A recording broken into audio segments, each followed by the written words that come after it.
Welcome back to the channel. How medical school fails students. That's the title of my recent piece on Sensible Medicine Substack.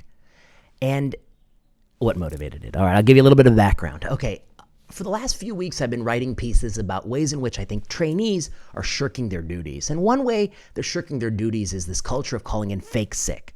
I'm not going to get into it too much, but I described a residency program where it's the norm for people to just say, wake up one day and say, I'm feeling a little bit like I'm not ready to work. So they call in sick, but they're not actually sick. Other programs may call this sort of a mental health day or 4 unexcused absences that no one gets to question why you're not there. Whatever you want to call it, they call in for no real medical reason, no physical reason at all. And I lamented this. I really raked them over the coals for this. I think it's sort of contrary to being a physician.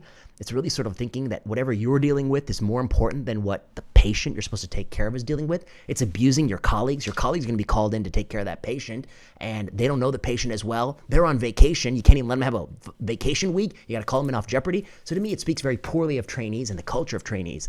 And I think anyone who allows this to happen is doing a bad job as being a leader. So I was extremely critical of that. Now, one of the things people wrote in was, they're like, look, maybe you're right about that, but you got to also talk about ways in which the training fails the students, okay, that we're failing as an institution or as leaders in medicine towards the students or the trainees. And I'm like, you're right, because I believe that both things are true.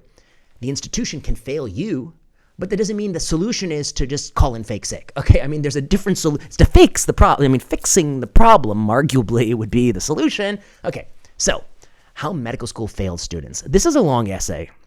It's got like 20 points in it. I'm going to just try to hit the high points. And you should read the essay because I think it's blistering. I mean, it's really scorched earth. People tell me that, you're taking them all to task. And I think that's true. One of the big ways we fail students is, the biggest way of them all, we make them memorize bullshit. I was recently doing some questions with a student who was in my clinic, and I said, pull up the question, what are they teaching you? And then the question was, which has branched hyphae at 45 degrees and which is 90 degrees, aspergillus or mucormycosis? And the only way to answer the question correctly was to know that obviously aspergillus branches at 45 degrees. I was like, first of all, I have taken care of so many people with active aspergillus, having worked on a bone marrow transplant as attending for many years. And then this factoid, 45 degrees, literally was useful 0 times. I called my friend who's taking care of even more aspergillus patients than me. He didn't know the answer to the question. Knowing 45 versus 90 degrees is absolutely irrelevant to 99.99% of doctors. I suspect in the pathology laboratory where they make the diagnosis, they're not even relying on this metric anymore. This is probably a bygone metric in the world of PCR and DNA sequencing and things like that. And yet, this is what we're testing the students. We're making them memorize this absolutely fuck useless factoid. And why are we doing that? Because we can agree what 45 degrees is and what 90 degrees is, and we can agree that this is a fact that people know. So we wanted them to memorize a fact. But it's as useful a fact as knowing what the capital of Istanbul is. Which actually, no, that's more useful than this because I've actually needed to know the capital of Turkey, which is Istanbul. Okay, I needed to know the capital of Turkey, not this factoid. All right, so I think if you want them to memorize useless things, memorize historical statistics, memorize baseball stats, you'd connect with your patients way more than this kind of useless thing. Here's what gets me. All these years have gone by, and it's the same test question, and the same teacher saying, well, I'm teaching this because it's on the boards, and the boards people saying, well, we'll put it on the boards. There's not a single person in medicine with the guts to say, listen, guys, this is useless. We don't need this. We got to cut this question. We got to have questions that actually test them on what's necessary to be the average doctor, the middle doctor. Not these esoteric doctor fields, but like the average base core knowledge of a medical student. It's not that. Okay, so that's most of medical education. Most of it is this garbage, pre-med garbage.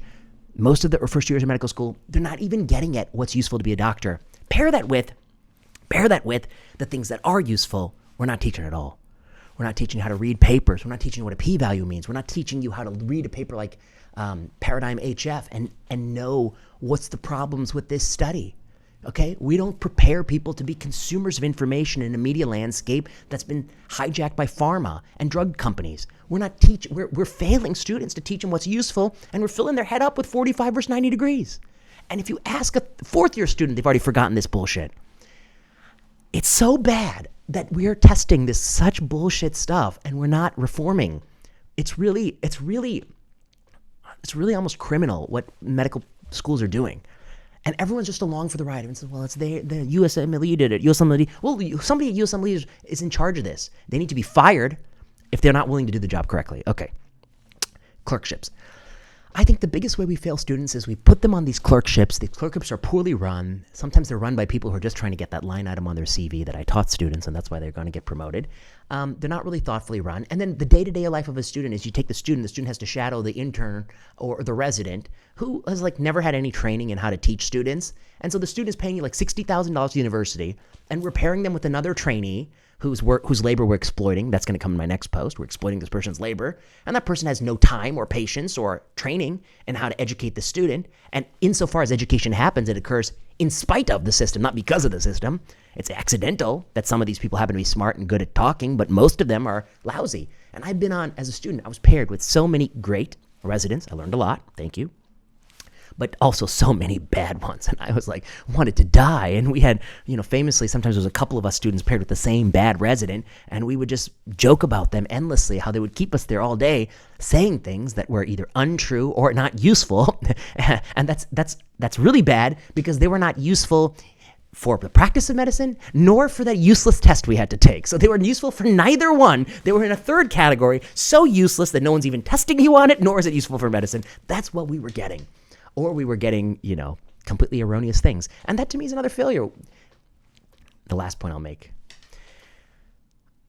With all the money we take from these students, it would not be hard to actually pay people to do what you need to do, which is that it should be an apprenticeship model. The attending should go and sit down, and the student should take the history and physical, and the attending should just write things down and say, no, continue. And at the end, pull them out and say, listen, here's what you did good. X, Y, Z. Here's what I would do better. Number one, when he started to say, that his concern was the arm pain, you jumped to your review of systems. Don't do that yet. He wants to feel validated. He's coming in with the arm pain. So let's get to the bottom of that first, and we're going to do that later, okay? Or you'd say, what were you thinking was the possibilities? Because here's what I was thinking. And you didn't ask these 3 questions that would have really brought you closer to what I think the right answer is, which is, by the way, bicep tendonitis impingement, or, whatever it is, That kind of feedback, that kind of apprenticeship, we don't do it all. Why don't we do it? Because it's going to cost a lot of money. We've got to pay a doctor who could make a lot of money, equivalent amount of money, to spend time with a student and teach him. But you know where that money comes from? We're charging them so damn much for their classes. Of course we can pay it if we wanted to pay it. The university doesn't want to pay it. They want to take all that money and use it to fund the team that's doing CT screening for homeless people, a randomized control. No, they're funding useless things. They're funding people who are bringing NIH money. They're funding all this useless projects. They don't want to fund actually educating people. And until we do that, we are really failing them. We need more apprenticeship. We need more one-on-one education. We need to have students interact with faculty and residents who have been vetted and cleared as good teachers and thoughtful people. Medical school, I write, is 1 year longer than it needs to be. That's number 17. Grading, there are 2 extremes right now. We used to grade them in a way that was just if you like the kid, you're going to give them a good grade. Pretty capricious and random. If they were shy or not talkative, which is true for some groups of people, perhaps more than others, those people got bad grades. But of course, some people got bad grades because they're not that good, and some people got good grades because they are good. Okay, so there's also some truth to grading too, but there were all these ways in which grading wasn't perfect. And then people came in and they said, well, these grades are biased in all these ways, and it's easy to show that on some metrics they are a little bit biased. Then they did away with grades at a lot of top institutions. There's no grades at all. Okay, that's not great, because then now nobody cares. They don't care if they show up or not, leave early. There's no grade, really. And then it changes the metric. Instead of grades, it's publications. So now we incentivize them to do bullshit research publications to get into quote-unquote top fields like derm. By the way, derm wouldn't be a top field if their reimbursement was on par with ID. It's only a top field because we, again, have medicine. We failed to put reimbursement in line with the actual effort of being a doctor. That's another story.